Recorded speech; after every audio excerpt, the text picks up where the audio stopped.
Sa isang tahimik na baryo mga kabayan, sa isang tahimik na sitio, ginambala sila sa pagkawala ng mga mag-aaral na hindi lalagpas sa edad na 15 anyos.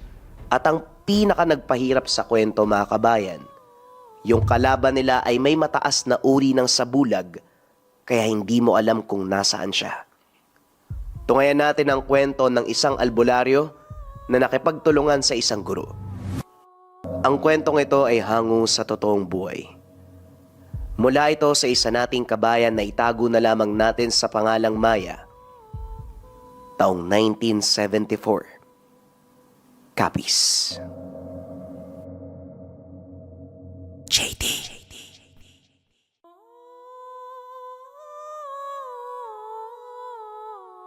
Sa ilagang bahagi ng probinsya, sa isang liblib na sulok na tila kinalimutan na ng panahon, matatagpuan ang munting bayan na dating kilala sa pangalang Baryo Ilaya. Napapalibutan ito ng matatangkad na puno na tila mga bantay sa bawat gilid ng lupain. Malalawak na palayan na humahaplos sa hangin tuwing hapon at isang ilog na dahan-dahang umaagos. Kalmado, payapa at hindi nagmamadali. Madalas ay tahimik ang bayang ito. Ang sikat ng araw kahit terik ay hindi mainit sa balat. Hindi mapde. Sakto lamang kung painitin ang mga bubong na yero, patuyuin ang pawis sa mga magsasaka sa bukid. Sa hapon naman, makikita ang mga batang naglalakad pauwi sa paaralan. Dala-dala ang kanilang mga gamit na halos mas malaki pa sa kanilang likod. May mga halakhak na umaalingaw-ngaw sa paligid at may mga paa at tuhod na nababalutan ng alikabok ng lupa. Malayang nakakapaglaro, nakakapaglibot ang mga bata. Tiwala ang mga magulang sapagkat sa loob ng ilang dekada, ito na ang naging nakasanayan.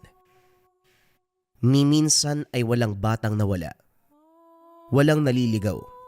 Walang batang hindi nakakauwi o muling nakikita. Payapa ang takbo ng mga araw.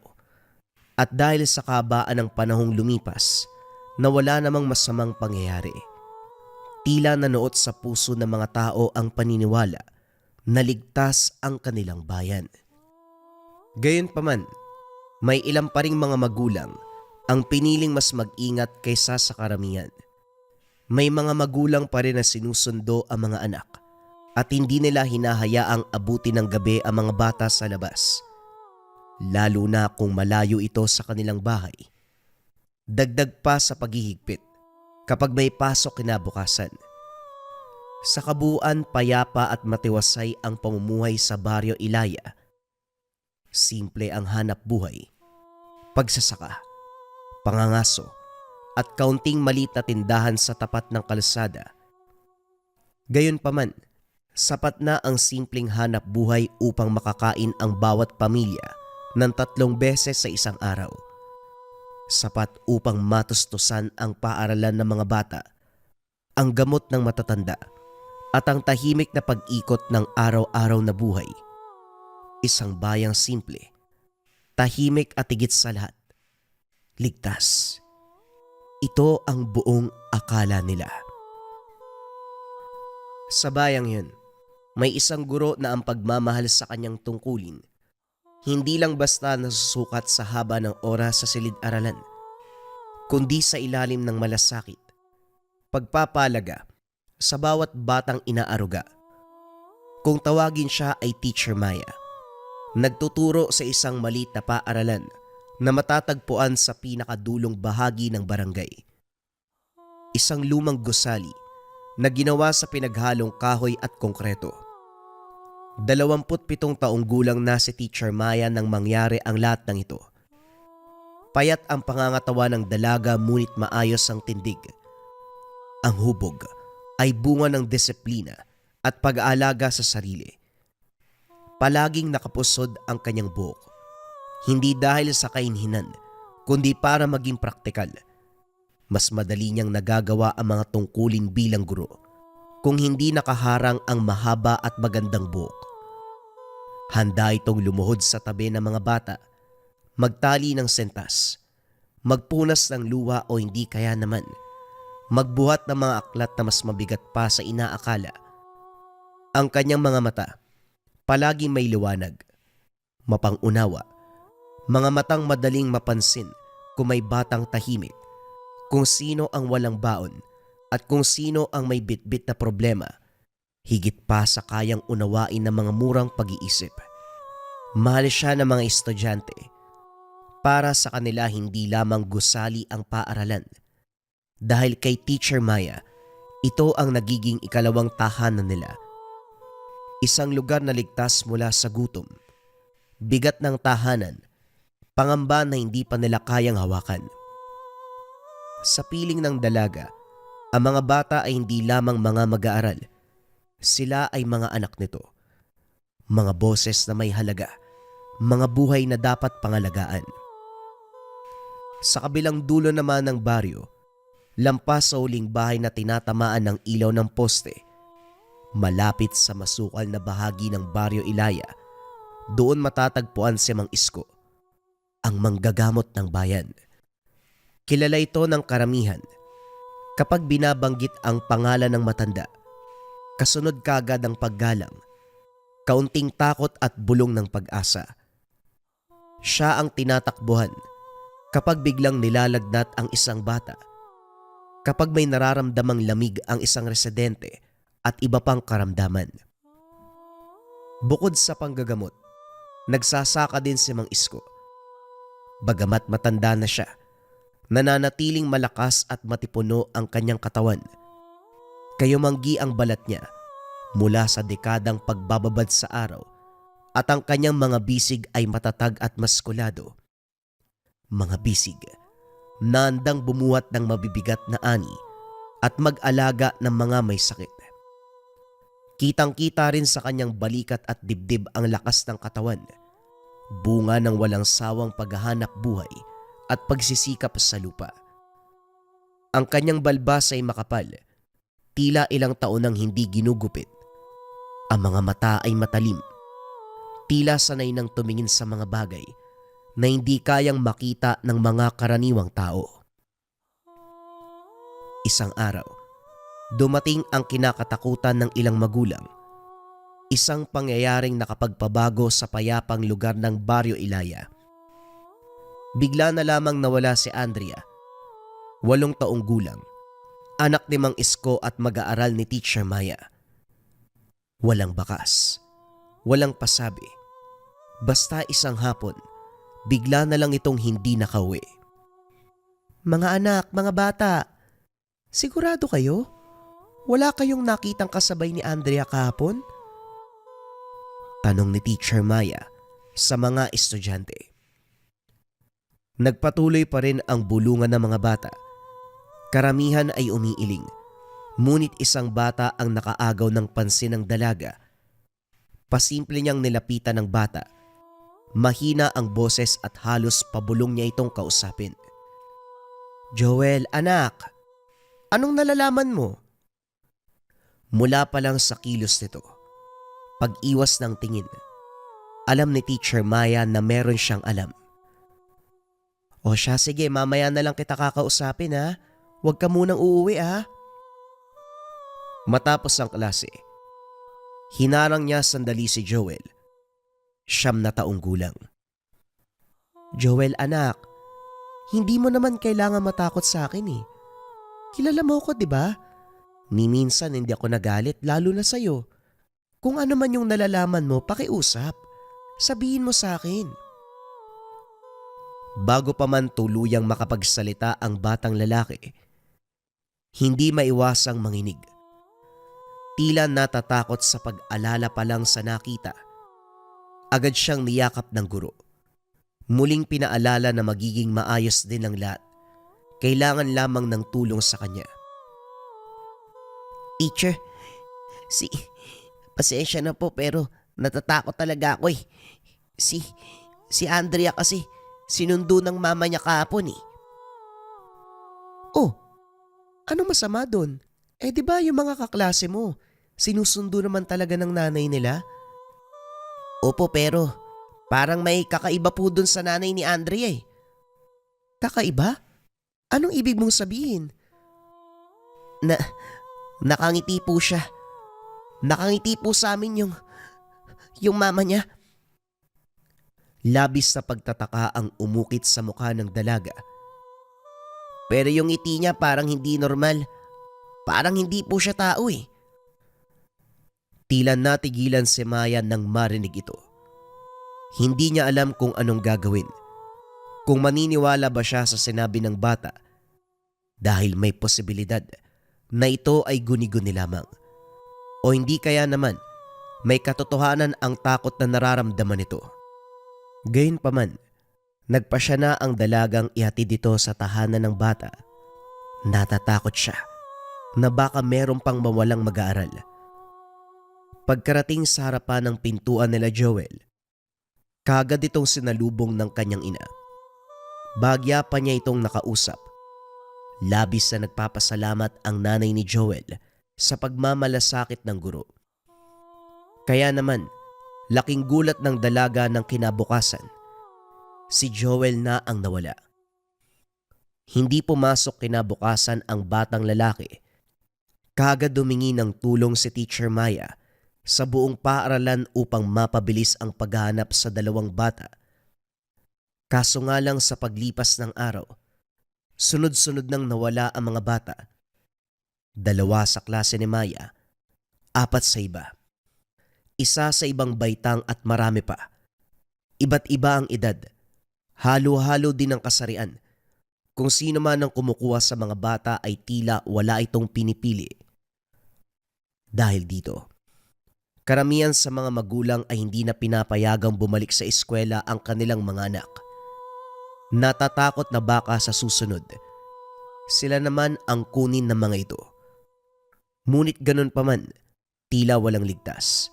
Dahil kahit nasa loob lang ng tahanan, may iilan pa rin sa mga bata ang nawawala. Lahat ng bata, hindi lalagpas sa edad 15. Lahat ng estudyante, walang bakas. Si Mang Isko ilang araw nang hinahanap ang anak. Bagamat kilala sa larangan ng panggagamot, hindi niya alam kung paanong hanapin ang nawawalang anak at iba pang kabataan.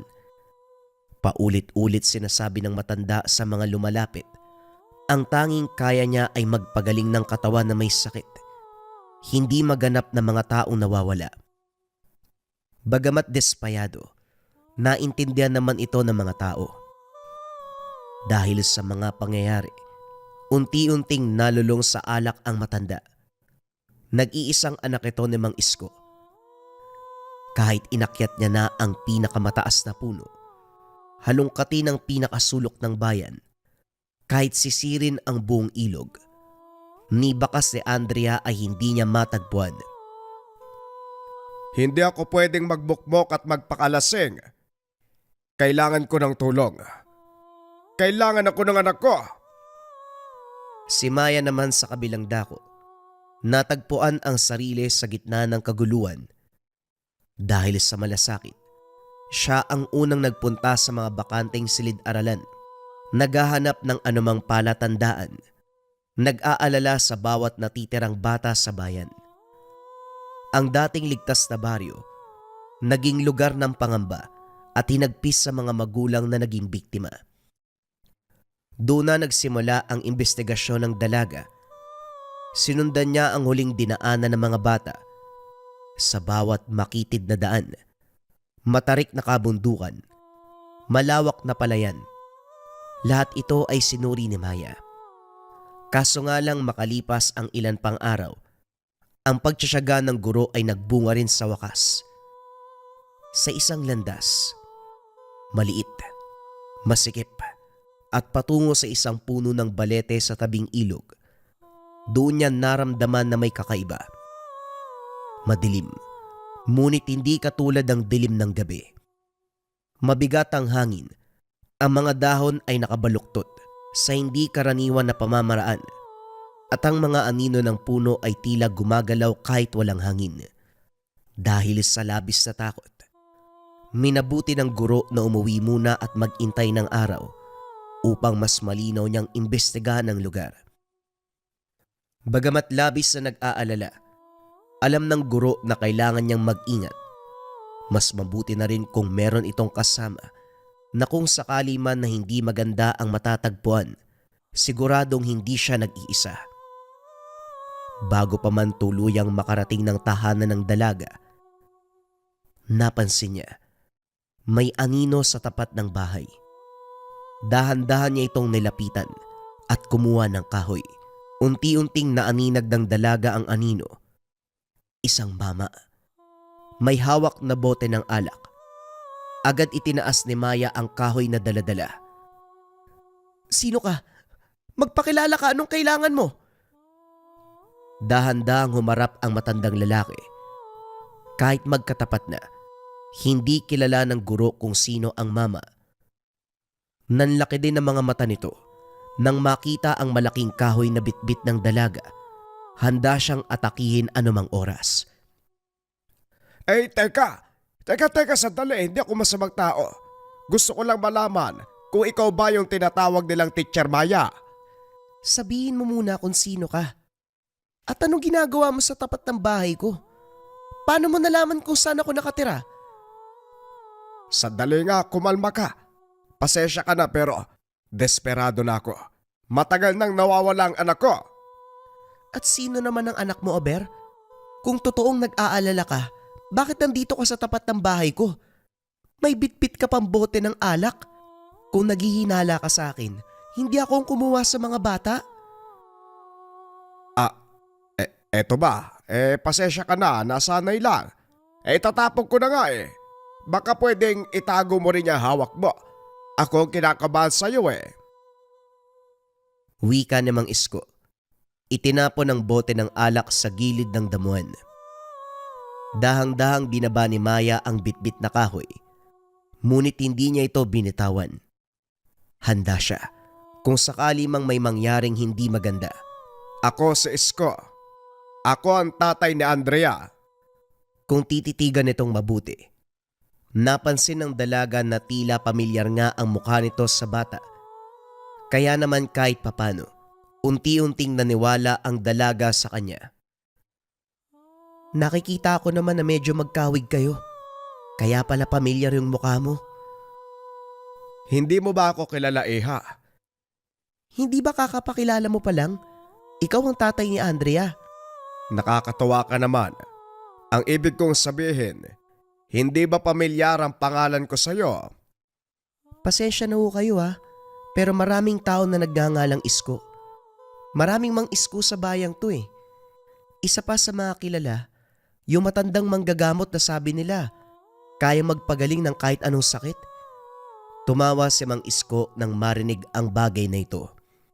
Oh, bakit naman po kayo tumatawa? Sa tingin ko, hindi mo pa nakikita ang manggagamot na yon. Hindi pa nga ho, pero balang araw, gusto kong makilalang matandang yun. Sigurado naman ako kung makita ko siya kagad ko makikilala eh. Mahabang panahon na siyang nanggagamot eh. Siguradong uugod-ugod na yun. Pero respeto pa rin ha. Pero sa susunod na siguro, mas mahalaga mahanap natin yung mga nawawalang bata eh.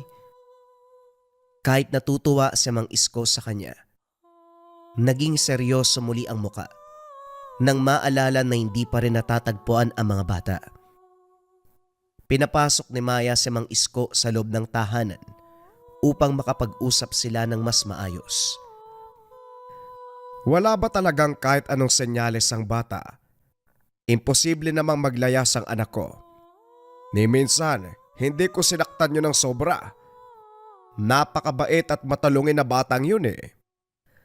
Ayun na nga po masayahin si Andrea eh. Hindi naman po sa pagmamataas pero kaya ko makita kasi sa bata ko nagpapanggap lang na masaya eh. Pero si Andrea totoo ang mga ngiti niya. Wala din naman siyang ibang kinikilos nung araw na yun. Wala siyang makakaaway. Walang may galit sa kanya. Ang sabi lang sa akin ng kaklase, sinundo daw ito ng nanay nung araw na nawala siya eh. Teka, anong ibig mong sabihin? Sinundo siya ng nanay niya? Opo, yun po yung sabi ni Joel eh. Yun yung pinaliwanag niya sa akin bago siya mawala eh. Teka, bakit po kayo tumayo? May nasabi ba ako? Imposible ang sinasabi mo na sinundo siya ng nanay niya. Eh bakit po? Hindi po ba kayo magkasundo ng asawa mo? Hindi naman sa ganon. Pero matagal na akong byudo. Ano? Pero si Andrea, hindi siya yung tipo ng bata na sasama kong kani-kanino. At siguradong hindi rin magsisinungaling si Joel sa akin. Sabi pa nga ng bata, si Andrea mismo nagsabi na nanay niya yun. Hindi ako nagbibiro, iha. Matagal na akong byudo. Kung sino man ang sumundo sa anak ko ng araw na yon, hindi siya ang nanay niya. Matapos ang pagtatagpong iyon, dali-daling umuwi ng tahanan si Mang Isko. Naghahanap ng kasagutan. Ngunit lahat ng aklat at sangkap sa bahay ay para lang sa panggagamot. Wala kahit anong kaalaman patungkol sa mga elemento na kayang kumopya ng itsura ng yumao. Dahil dito, minabuti ni Mang Isko na pumunta sa ibang bayan upang maghanap ng kasagutan, habang si Maya naman naiwan sa baryo, naghahanap pa rin ng kasagutan. Pagkalipas ng ilang araw, si Nicole, isa sa mga estudyante ni Maya, ay naiwan sa sariling tahanan. Nagwawalis ito sa bakuran. Nag-aantay makauwi ang ina nang bigla itong natigilan. Habang winawalis ang mga tuyong dahon gamit ang lumang walis tingting, may aninong dahan-dahang sumakop sa kanyang maliit na katawan. Pagtingala ng binata, nakita niya ang ina. Bagamat sigurado ang bata na ito ang ina, sa itsura, sa galaw at suot, bigla pa ring napatras. Nakasuot ng kupas na saya, may dalang bayong at malaking payong, ngunit nang titigan ang muka, ang ngiti ay pilit.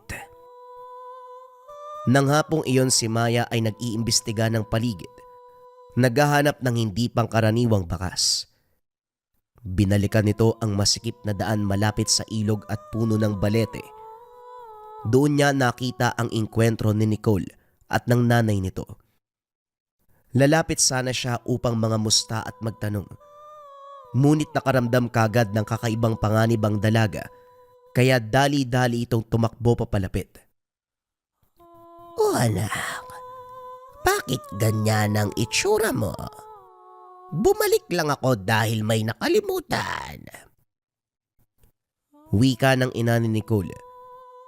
Mabagal ang pagsasalita. Malamig ang boses. Halatang may kakaiba sa presensya nito. Ang presensya ng ina ay madalas mainit, nakakagaan ng loob, nakakapawi ng lungkot. Ngunit ang nagpakilalang ina sa harapan ng bata ay hindi.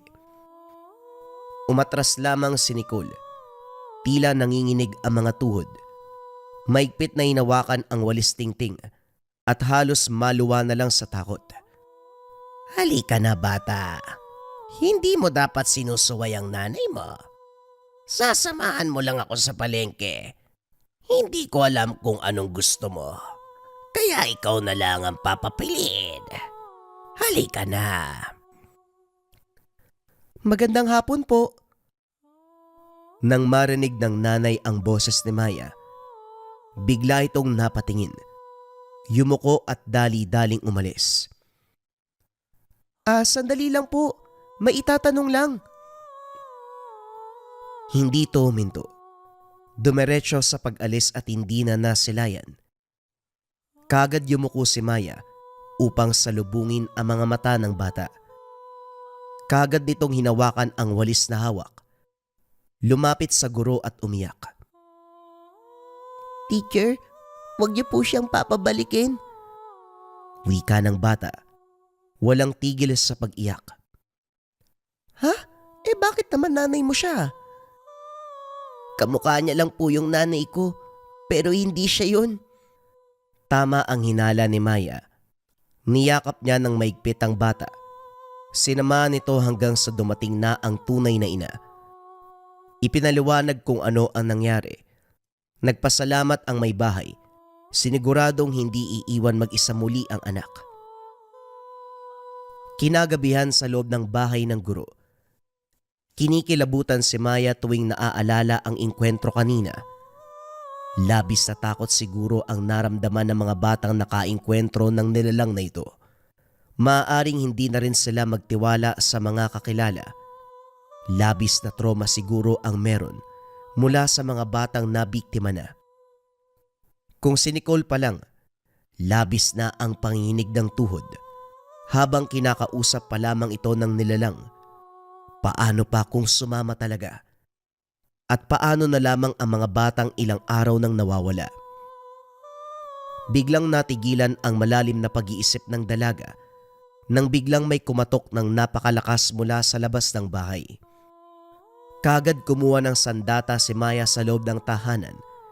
Pinakiramdamang mabuti kung ano ang presensya sa kabilang bahagi ng pinto. Hindi pa rin tumigil ang pagkatok. Naaalala ni Maya ang itsura ng nilalang kanina. Huminga ng malalim.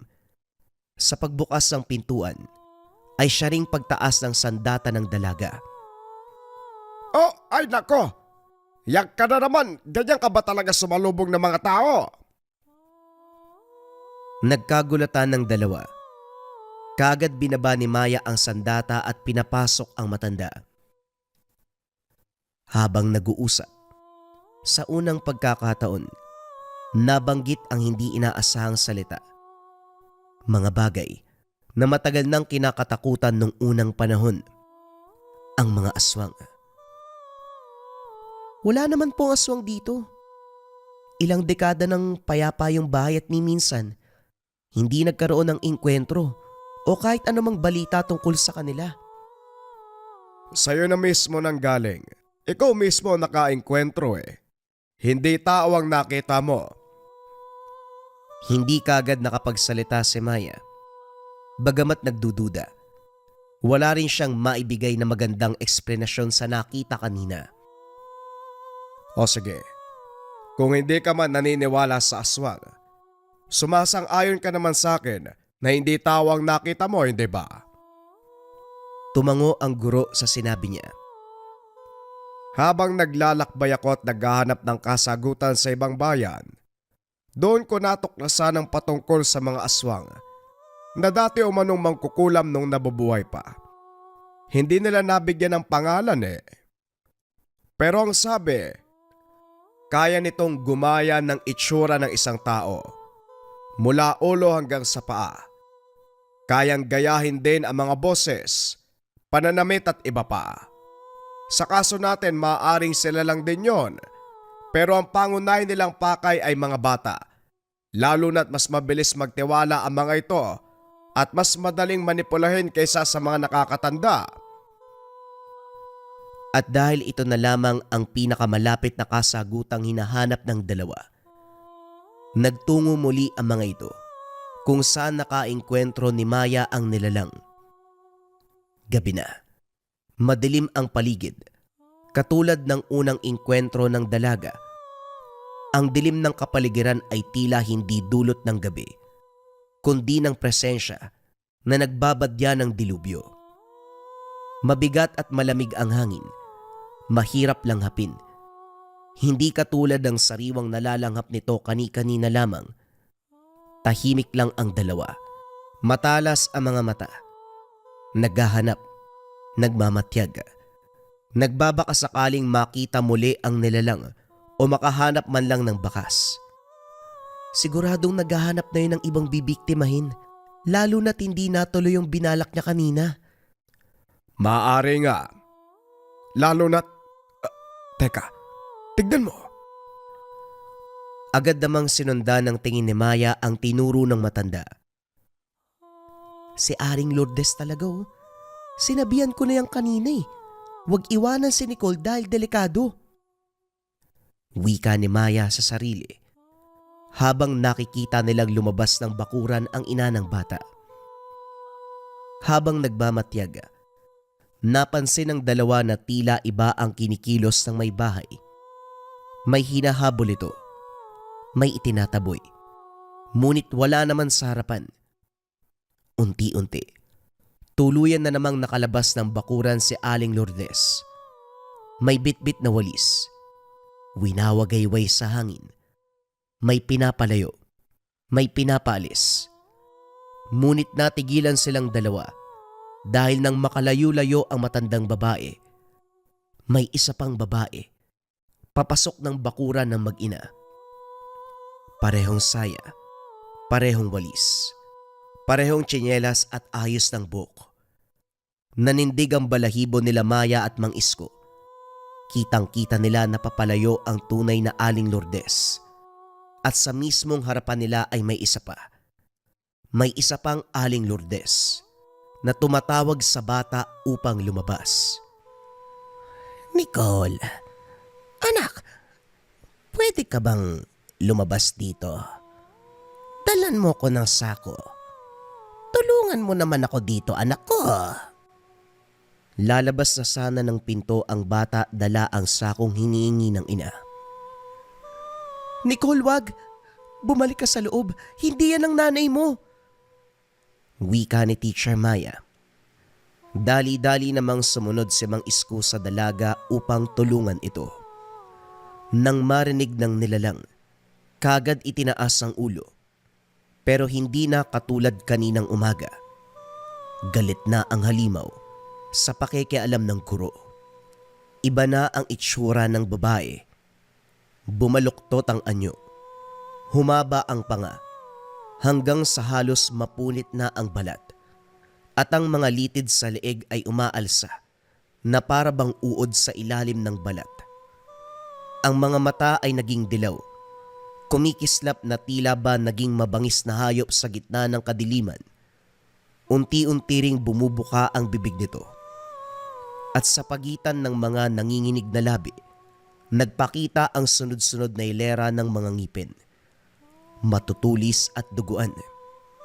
Umaalingasaw ang napakabahong hininga na tila may nabubulok na laman.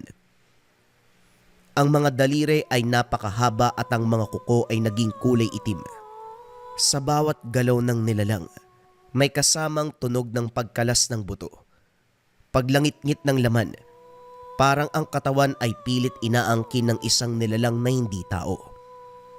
Napasigaw ng napakalakas si Nicole. Mula sa likuran, kagad sumalakay si Mang Isko. Nagsaboy ng asin at abo. Tumama ito sa katawan ng nilalang.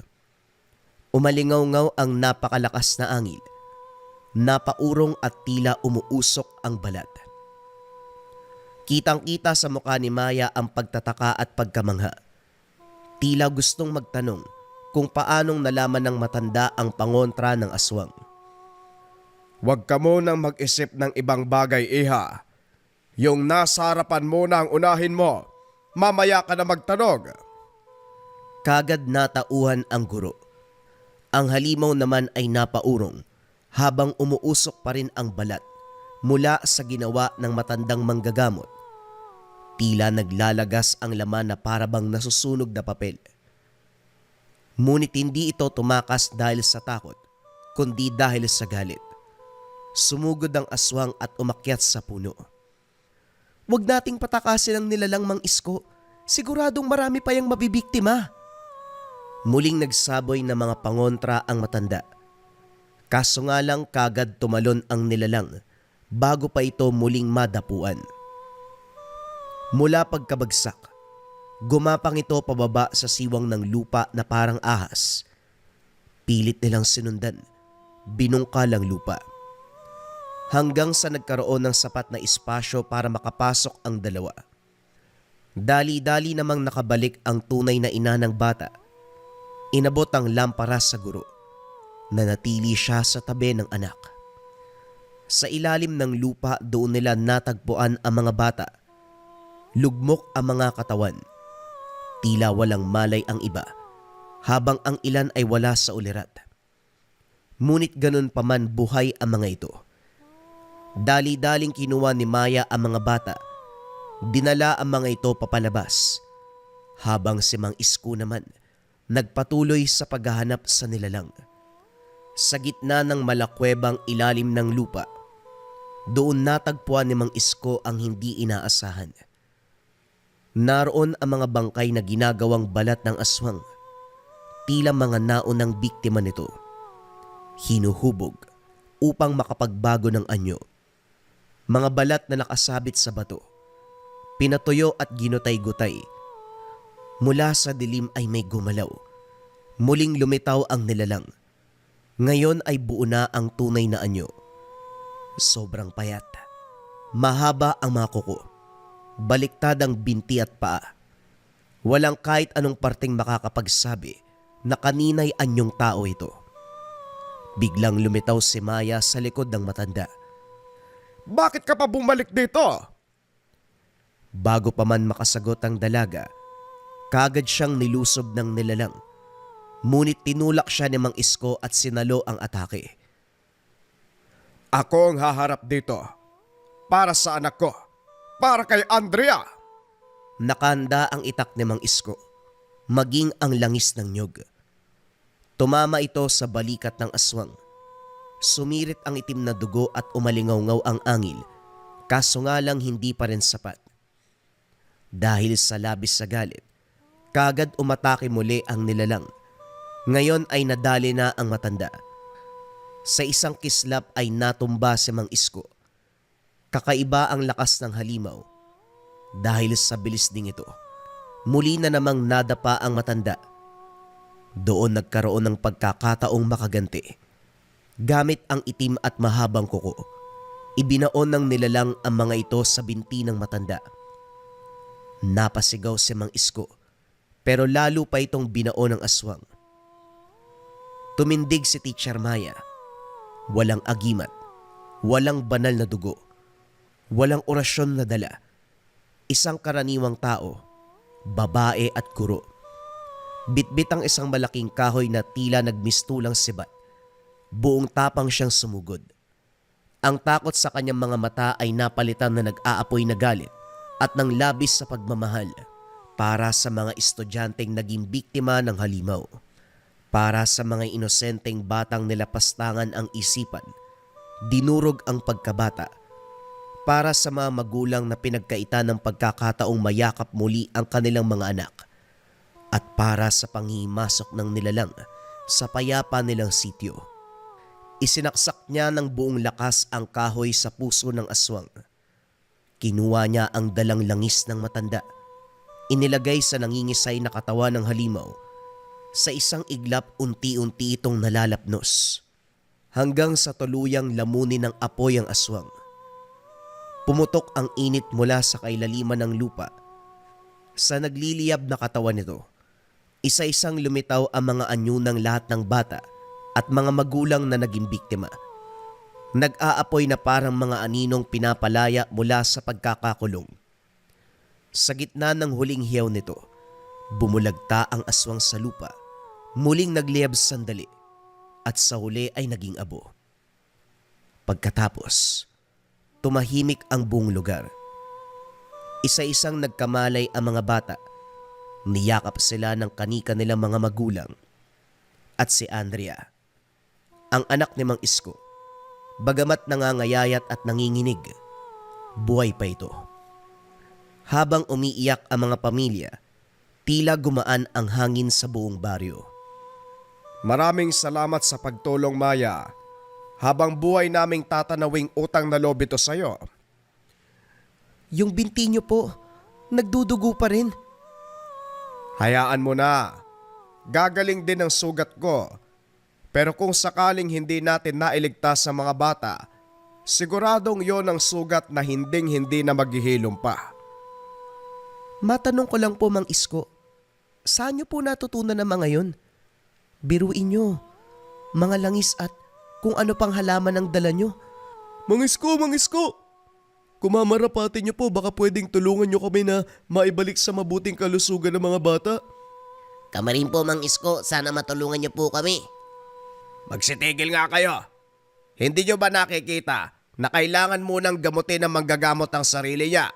Paano niya kayo tutulungan kung siya mismo hindi pa maayos? Kitang-kita sa mukha ng dalaga ang labis sa pagtataka. Teka, Mang Isko? Manggagamot? Nanlaki ang mga mata ng guro.